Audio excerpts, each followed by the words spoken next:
में आप सभी का स्वागत है। और काफी छात्र सवाल कर रहे थे कि रेलवे रिजल्ट में गड़बड़ी हुई है, और पिछले वीडियो में हम कमेंट भी मांगे थे कि क्या गड़बड़ी हुआ है, उसको कमेंट कीजिए। हम एसके झा सर से इसका पूरा हम जानकारी देंगे कि ऐसा हुआ है तो क्यों हुआ है, इसका उपाय क्या होगा। तो इसी मुद्दे पर हम बात करने के लिए एसके झा सर के पास आए हैं। सबसे पहले सर स्वागत है आपका काली न्यूज में। बहुत बहुत धन्यवाद। अच्छा सर, काफी जैसे 3-4 बोर्ड हो गया सर, मुंबई, चेन्नई, दिल्ली, रांची, बिलासपुर, इन बोर्ड के लड़के काफी आरोप लगा रहे हैं कि रेलवे के रिजल्ट में गड़बड़ी हुआ है सर। और गड़बड़ी ये हुआ है कि कुछ छात्रों को पीटी में कट ऑफ पार करने पर उनको यूआर में डाल दिया गया, और बाद में उनको पुनः अपने कैटेगरी में डालकर फाइनल रिजल्ट बनाया गया।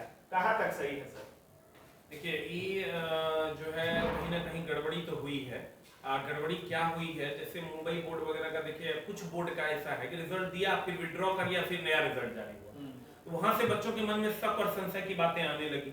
तो इन चीजों को क्लियर करना चाहिए, और हम तो सभी बोर्ड से यही आग्रह करेंगे कि जो पटना ने जिस तरीके से ग्रुप डी का रिजल्ट दिया, रवि पटना ने, आप उस तरीके से रिजल्ट दे दीजिए। यूआर का अलग, ओबीसी का अलग, एससी एसटी का अलग, ईडब्ल्यूएस का अलग, किसी को कोई समस्या नहीं होगी।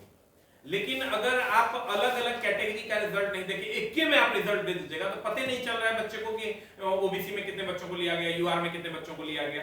तो हमारी या बच्चों की मांग बस यही है कि जैसे पटना ने कैटेगरी वाइज रिजल्ट दिया है, वैसे ही अन्य बोर्ड का भी आ जाए, कोई दिक्कत नहीं। अगर 9 नंबर भी ज्यादा गया होगा तो वो बच्चों को एक्सेप्टेबल है, लेकिन अलग अलग कैटेगरी का कैटेगरी वाइज रिजल्ट आना चाहिए। सर, दिल्ली में ओबीसी का 61 कट ऑफ के साथ रिजल्ट जारी किया गया था, बाद में 1 घंटा बाद रिजल्ट हटा लिया गया।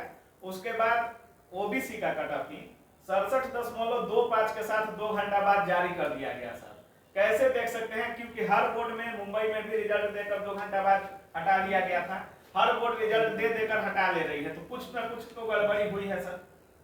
देखिए, ये कहीं ना कहीं बच्चों के मन में ये संशय उत्पन्न हो रहा है कि रिजल्ट दिया जा रहा है फिर हटाया जा रहा है, दिया जा रहा है फिर हटाया जा रहा है, क्या मामला है। तो इस पर रेलवे को एक क्लियरिफिकेशन देना चाहिए कि एक आप नोटिस जारी करिए, अगर आपने क्या किया है, आपने किस बच्चे को कहां रखा है, क्या ओबीसी वाले जो यूआर में गए थे यूआर में ही रह गए, या यूआर में जब रिजल्ट था पुनः आपने उसको ओबीसी काउंट कर लिया, या ईडब्ल्यूएस को आपने यूआर में रखा, कैसे किया। आप इस चीज पर एक क्लियरिफिकेशन नोटिस मिल जाए, और जैसे पटना बोर्ड ने अलग अलग दिया है वैसे सब लोग अपना अपना रिजल्ट जारी कर दें, हम लोग को एक्सेप्टेबल होगा, बच्चों को भी एक्सेप्टेबल। सर, क्लियरिफिकेशन की बात कर रहे हैं, 4 महीने से छात्र आरटीआई जमा किए हैं, कोई कह रहा है कि हम 2 महीने से आरटीआई लगाए हैं, लेकिन आरटीआई का जवाब नहीं दिया जा रहा है। इतना मेल हो रहा है रेलवे बोर्ड को, फिर भी कोई उनके न मेल का जवाब दिया जा रहा है, न आरटीआई का जवाब दिया जा रहा है। किस तरह से छात्र खुद को संभालें? देखिए, ये कहीं ना कहीं गड़बड़ी तो है। अगर आरटीआई का जवाब कम से कम आप 24 दिन, 28 दिन, 30 दिन में दे दीजिए, ताकि बच्चों को एक सेटिस्फैक्शन हो जाए कि हाँ, मेरा ये हुआ इसलिए मेरा रिजल्ट नहीं हुआ। तो जहां पे गड़बड़ियां हैं उसको ठीक करने की जरूरत है। रेलवे से हम आरआरबी से बस यही गुहार लगाएंगे कि आप एक प्रॉपर नोटिस दे दीजिए कि आपने रिजल्ट कैसे बनाया, ये चीजें तुरंत खत्म हो जाएंगी। और दूसरा कि जिस तरीके से पटना ने रिजल्ट दिया उस तरीके से आप रिजल्ट दीजिए, बहुत आसानी, ये 2 काम कर देने से चीजें सॉर्ट आउट हो चीजें आसान हो जाएगी। और एक और चीज है सर, मान लीजिए किसी का कट ऑफ काफी बढ़ गया है किसी कैटेगरी में, तो अगर वेटिंग लिस्ट को जारी कर दिया जाए, इसी वैकेंसी से वेटिंग हटाया गया है और इसी वैकेंसी में अगर वेटिंग लागू कर दिया जाए, तो क्या छात्रों को इसका फायदा देखने को मिलेगा? देखिए, बहुत ज्यादा फायदा होगा। जैसे आरआरबी का कहना यह है कि वेटिंग अगर हम लोग रखते हैं तो वही बच्चे बाद में जाके कोर्ट चले जाते हैं, केस कर लेते हैं, हम लोग को परेशानी होती है, इसलिए हम लोग वेटिंग नहीं रख रहे हैं। तो आप एक सर्कुलर जारी कर दीजिए कि वेटिंग हम रख रहे हैं, लेकिन हम किसी भी प्रकार का कोर्ट केस के लिए जिम्मेवार नहीं होंगे। अच्छा, आप एक सर्कुलर जारी कर दीजिए। आरआरबी के चेयरमैन से जब बात हुई थी, उनका यही कहना था कि हम वेटिंग इसलिए नहीं रख रहे हैं कि जिनको वेटिंग रखते हैं वो धरना पे बैठ जाते हैं, वो लोग अपनी आवाज उठाते हैं। तो आवाज को, जब आपको आवाज, अगर बच्चों का आप चाहते हैं केस ना हो, धरना पे ना बैठे, तो कोई दिक्कत नहीं है।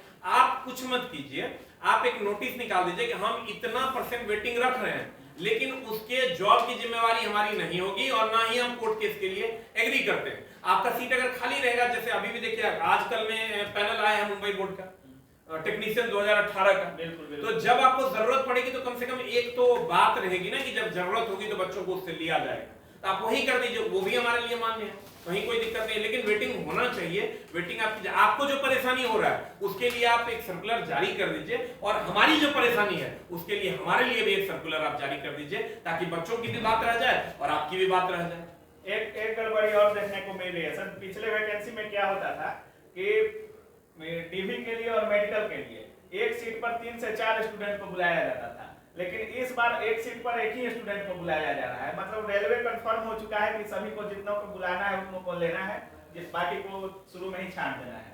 नहीं देखिए, यही इसीलिए तो वेटिंग की जरूरत है, इसीलिए वेटिंग की जरूरत है। और रेलवे का ये कहना था कि 35,000 सीट जो पहले हुआ है एनटीपीसी का, उसको हम पहले लेंगे, अब तब इनका डीवी करवाएंगे। लेकिन अभी तो उनका भी बहुत सारे का प्रोसेस चल ही रहा है, तो उसका कम से कम पहले फाइनल करते और तब इनका सारा काम करते, 1 गुना करते। लेकिन 1 गुना पहले तो करना नहीं चाहिए, कम से कम 3 गुना करना चाहिए। और 3 गुना में 2 गुना को आप वेटिंग में रखिए, और वेटिंग वालों को जब अगर आपको जरूरत होगी और सीट आप प्रॉपर उतना नहीं भर पाइएगा तो यहाँ से आप उठा के भर दीजिएगा। इसलिए वेटिंग की जरूरत है और वेटिंग होना भी चाहिए सभी बच्चों की। इसके लिए सर ट्विटर कैंपेन आप वेटिंग के लिए पहले भी करवाए हैं, बार बार आपके पास छात्र मिलने भी आते हैं, आप भी बोलते हैं वेटिंग के लिए, लेकिन कुछ हो नहीं पा रहा है सर। अब आगे क्या होगा वेटिंग के लिए?